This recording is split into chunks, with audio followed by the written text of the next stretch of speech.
ফেলে দেয়া টুকরো কাপড় দিয়েই ভাগ্য বদল করছেন মিরপুরের কয়েকশো ক্ষুদ্র ব্যবসায়ী। অল্প পুঁজিতে বেশি লাভ হওয়ায় এখন অনেকেই ঝুঁকছেন এই পেশায়। 10 বছর ধরে কাজ করি এই লাইনে। ছোট কাপড় দেখতে দেখতে কাজ করতে করতে একটা অভিজ্ঞতা হয়েছে। পরে আমি নিজে ভাবলাম একটা ব্যবসা দিলে নিজে আলহামদুলিল্লাহ চলতে পারবো। পরে আমি নিজে একটা ব্যবসার একটা উদ্যোগ নিলাম। আমার ফ্যামিলিকে বললাম, বলার পর তাদের ফ্যামিলিতে কিছু টাকা পয়সা দিল। নিজে আগে 2টা মেশিন কিনলাম, কিনে আলহামদুলিল্লাহ শুরু করলাম। যে কাপড় পোশাক কারখানায় টুকরো আকারে বা ঝুট হিসেবে ফেলে দেওয়া হয়, সে কাপড় কেজি হিসেবে কিনে এনে তৈরি করা হয় বাচ্চাদের জামা, গেঞ্জি, প্যান্ট সহ নানা রকম পোশাক। এই যে কাটতেছি আমি, যেমন সাইজ হিসাবে এই কাপড়টা যত বড় হবে তেমন আমাদের সাইজ আছে 16 পর্যন্ত কাটা। এই আমরা 16টা 17 ইঞ্চি কাটলাম। গেঞ্জি কাটতেছি, মূলত বাচ্চাদের গেঞ্জি কাটতেছি, 6 থেকে 7 বছরের বাচ্চা করতে পারবে। রাজধানীর মিরপুরের জহুরাবাদ এলাকায় ছোট বড় মিলিয়ে এমন পোশাক তৈরির কারখানা গড়ে উঠেছে অন্তত 300টি। আমার এখানে কাজ করে 8 জন লোক কাজ করে। এরকম কারখানা তো প্রায় 250-300-র মতো কারখানা আছে জহুরাবাদে। এরকম আর কি এক একটা কারখানায় 10 জন, 15 জন, 20 জন এভাবে, মানে এক একটা কারখানায় ছোট হইলে দেখা গেছে 5-6 জন, এক জায়গায় আছে 10-12 জন, যার যেরকম সামর্থ্য অনুযায়ী ওইভাবে আর কি কাজ করতেছি। প্রতিটি কারখানায় কয়েকজন কারিগর মিলে দিনে 1000 পোশাক প্রস্তুত করেন।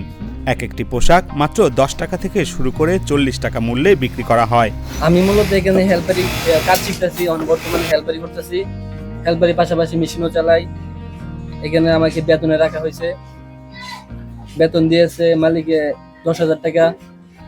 যদি পরিপূর্ণভাবে কাজ শিখতে পারি তাহলে আরো বাড়াইবে ইনশাল্লাহ। গড়ে এই মার্কেটে প্রতিদিন প্রায় কয়েক লক্ষ টাকা বিক্রি করা হয়।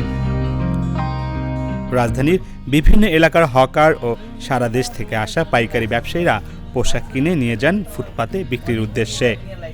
এসব পোশাকের মূল ক্রেতা সমাজের মধ্যবিত্ত ও নিম্ন আয়ের মানুষজন। পুরুষের পাশাপাশি নারীরাও কাজ করছেন এসব প্রতিষ্ঠানে। একটি পোশাক তৈরি করতে এক একজন শ্রমিক 2 টাকা করে পেয়ে থাকেন। এতে মাসে এক একজন শ্রমিক প্রায় 20 থেকে 25,000 টাকা পর্যন্ত আয় করে থাকেন।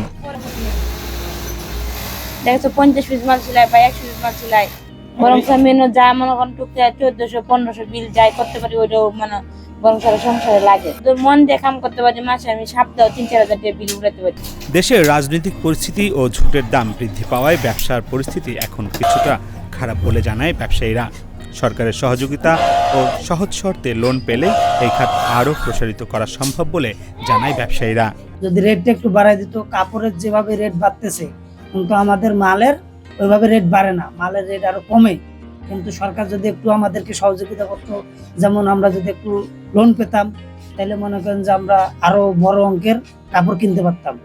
কাপড় কিনলে পরে আরো বেশি করে সেল দিতে পারতাম।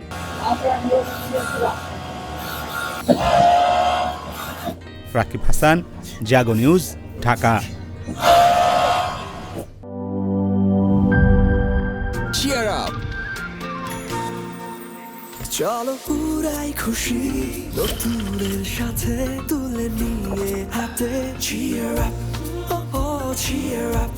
Oh oh, cheer up!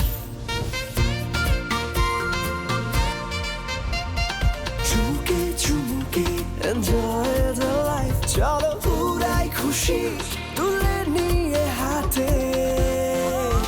Cheer up! Oh oh, cheer up! Oh oh, cheer up!